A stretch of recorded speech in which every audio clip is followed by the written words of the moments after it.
मुझे थोड़ा और आइडियल कस्टमर प्रोफाइल के ऊपर बात करनी है आपसे। नो, हमारा आइडियल कस्टमर प्रोफाइल बड़ा सिंपल है। एक मैन्युफैक्चरर है या इंफ्रास्ट्रक्चर कॉन्ट्रैक्टर है जो कि 10 and 200 crore के टर्नओवर के बीच में ऑपरेट करता है। A manufacturer which is a tier 2 manufacturer, not a direct OEM supplier. I would say like tier 2. Maruti नहीं चलेगा बेसिकली। हाँ, मारुति तो डेफिनेटली नहीं चलेगा। मारुति का tier 1 वेंडर भी probably हमारा आइडियल कस्टमर नहीं है, because they will be in the region of 500 to 1000 crores. Right. So no, tier 2 who's supplying to the tier 1. to the tier 1. So that's our ideal sort of mix. Or an infrastructure contractor, who's building roads, rails, bridges for the central government. Right. Because central government is fairly stable in our country. So those who are working for the central government, even certain state governments, and their money, ultimately when they have to receive their money, it may be delayed, but it will never die. So those are our ideal customers. Right. इसके अंदर कुछ categories भी हैं, like specific? दो आपने manufacturing बोला, infrastructure तो clear है, मैन्युफैक्चरिंग के अंदर भी कोई फर्दर कैटेगरीज है? Yeah, so Industry we segments? focus on different sectors. In fact, we are very well diversified. So we have about 15 to 20 sectors that we operate in, right? So we started off with steel, right? First 4 years, we just concentrated on steel, right? Okay. Nothing else. We understood the market, and then we literally did a cut, copy, paste of that particular business model that we identified into other areas. So then we diversified into polymers, then we diversified into chemicals, aluminium, zinc, and agri products. Right? People think that these are all very, very, very different sectors, with different factors determining the supply chain. But we feel it's 80% similar. That's what worked in our favor. So we were the first ones in the industry to sort of, operate in such different sectors under one umbrella. But is there any pattern आपने देखा हो कि यार चाहे कोई भी sector हो, buying behaviour SMEs का नॉर्मली सेम ही रहता है? हैव यू ऑब्जर्व्ड और हैव एनी कंट्रास्टिंग? सिंपल है, आप एक मैन्युफैक्चरिंग यूनिट है, let's not so the best thing to do is dumb it down, right? Explain it to a 6-year-old, like Einstein etc. used to say.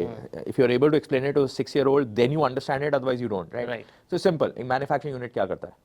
Raw material लेता है, 5 या 6 तरीके के raw material लेगा, रॉ मटेरियल मेंटेन करेगा, processing करेगा और बेचेगा. That's it. It's not more difficult than that. You pick up any industry, whether it's food processing, whether it's consumer goods, whether it's let's say auto parts, or whether it's infrastructure. Ultimately, it's the same thing. Even if you're building a road, what will you do? You'll buy TMT, you'll buy cement, you'll buy bitumen, you will construct the road and give it to the government. That's it. It's not more difficult than that, right? So you dumb down the problem, you break it into easy chunks, and then you realize that 80% of all sectors are very, very, very similar. No, yes, in agri, what will happen is that your supply side becomes fragmented, right? That's the only difference, because farmers are growing it, and farmers every year fragmentation increases, right? Because they divide the land among their children. But in steel, for instance, it's quite consolidated, with SAIL, Tata, JSW, etc., and a few factories operating. That's the only difference, right? Otherwise, if you look at a manufacturing unit across sectors, it's very, very, very similar. It's not different. What about the regional or language barriers or differences? For example, अगर मैं north India की SME की बात करूं, तो जैसे पहले तो कोई एसएमई है उसको ऑफ बिजनेस के वेबसाइट पे जाना होगा, वहाँ पे they can look at the prices, daily change होते हैं स्टील के प्राइस या हर एक प्रोडक्ट्स के, right?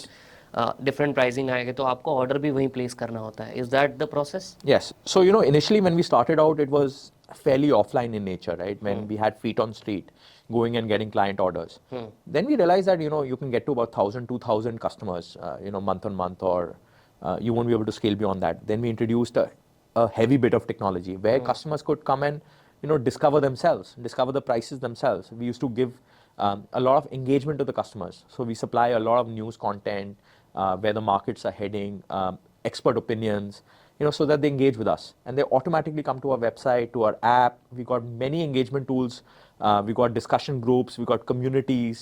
And that brings our trust factor, and then they can automatically place orders on the app. That's what we did for the SMEs. Again, we are the only ones doing it across India, and multilingual. That's the best part. Thank you so much ये podcast and तक देखने के लिए. अब आपसे मुझे 3 favours चाहिए, and I really hope कि आप ये मेरी तीनों विश पूरी करोगे. पहला, इस चैनल को प्लीज़ सब्सक्राइब कर दो, क्योंकि जितने ज़्यादा सब्सक्राइबर्स होंगे हम उतने अच्छे और इम्पॉर्टेंट गेस्ट को आप तक लेके आ पाएंगे.